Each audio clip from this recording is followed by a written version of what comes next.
Second time, and I give the call to the honourable member for Gilmore. Thank you, Deputy Speaker. Well, I am glad to rise tonight in support of the Broadcasting Legislation Amendment Community Radio Bill 2022. This bill gives community radios greater clarity and certainty in applying for community broadcasting licences. It gives regional communities like ours on the New South Wales South Coast more local content, more local voices on our airways. Anyone that has ever listened to community radio will know what a fabulous job they do, often with volunteers and passionate people dedicated to sharing the stories of their community.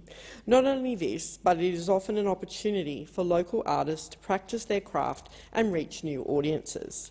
The government has worked across the sector to fix some of the barriers that were in place for new community radio stations to get off the ground. This bill will clarify that the renewal process for community radio licences is not a competitive process. So when ACMA is considering a renewal application, it will only consider the current radio service and not a proposed new station.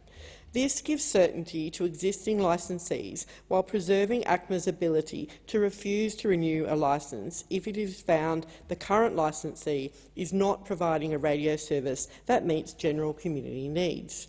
Secondly, the bill will allow licences to be allocated in advance, providing prospective stations with notice to prepare broadcasting infrastructure and content programming before the commencement date. This amendment will give prospective stations the time needed to plan and prepare so they can start broadcasting with their best foot forward. The bill also improves the administrative efficiency and flexibility of the licence renewal process. In my electorate, we are blessed with some truly fantastic community radios.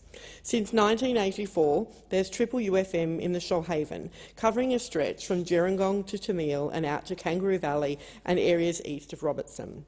The show broadcasts from the Shoalhaven Regional Gallery, so I regularly enjoy chats with Carol and Jane to discuss all things politics and community, and also with Chance and Beck and their Brecky's show, broadcasting from Bomaderry, and also when they're out and about in their HEV van.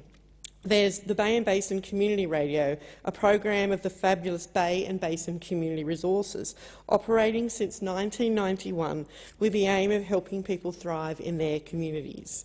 I've always enjoyed a catch-up with Marilyn, and even the Sanctuary Point Public School has a regular spot. In the southern part of my electorate, there is 2EE FM, Eurobodalla Access Radio. Disco Pete and I enjoy a regular chinwag about the news of the day and what's happening locally. 2EE FM studios are based in sunny Maruya. As they say, yes, we are broadcasting in paradise. The local community was absolutely devastated when, after the 2019-20 bushfires, 2EE FM's main link antenna on Mount Wanderer was destroyed by the bushfires on New Year's Eve.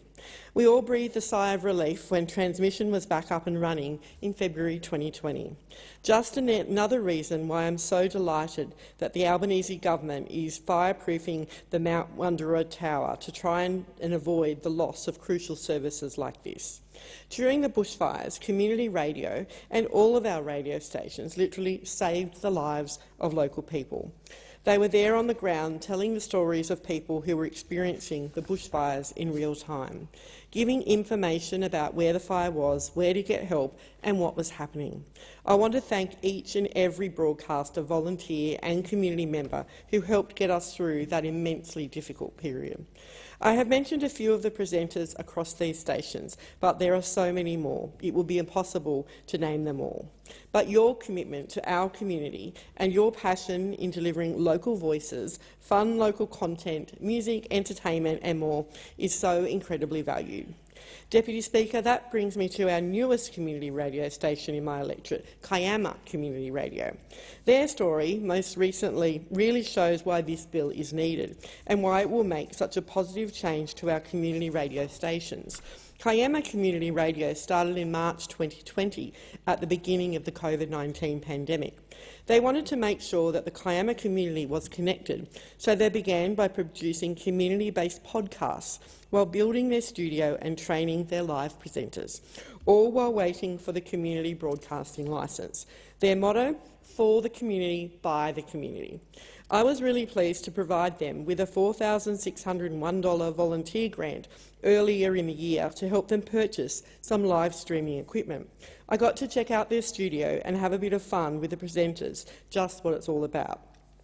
A labour of love by President David Toohey and others, trying to build to a live broadcast service. But today, Kiama Community Radio is still podcast-based because they have been unable to obtain a community radio licence. After applying to ACMA for a community broadcast licence, David was told that they should instead look to, quote, piggyback on the services of other community broadcasters outside the area. They were told to provide Kiama content to other community radios and asked them to broadcast it for them. But other broadcasters were unwilling to provide them with airtime and wouldn't alter their programming to include content based outside of their target areas. Kiama Community Radio is the first of its kind, dedicated to the community from Jirowa in the south to Minamurra in the north, Foxground, Jamberoo, Carrington Falls and the Upper Kangaroo Valley. They work to give their community a voice, and when I met with them earlier this year, their podcasts have been downloaded over 4,500 times. But they want to reach a larger audience, and for that they need a community broadcasting licence. I hope that this bill today will help to support Kiama Community Radio and others like it around the country in their efforts to obtain a community broadcasting licence.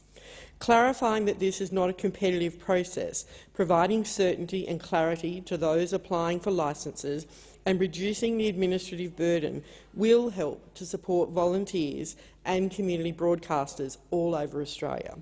The Albanese government is committed to supporting the long-term sustainability of the community broadcasting sector. We have provided an additional $4 million per year of ongoing funding for the community broadcasting program, taking its annual funding to over $20 million a year. This bill is the next step in providing certainty for community broadcasters and ensuring that local listeners, like those on the South Coast, can hear their voices, their stories, told by local people. Once again, I want to thank all of our local community radio providers, presenters, volunteers, listeners and everyone who engages with this really important local content. I support this bill wholeheartedly.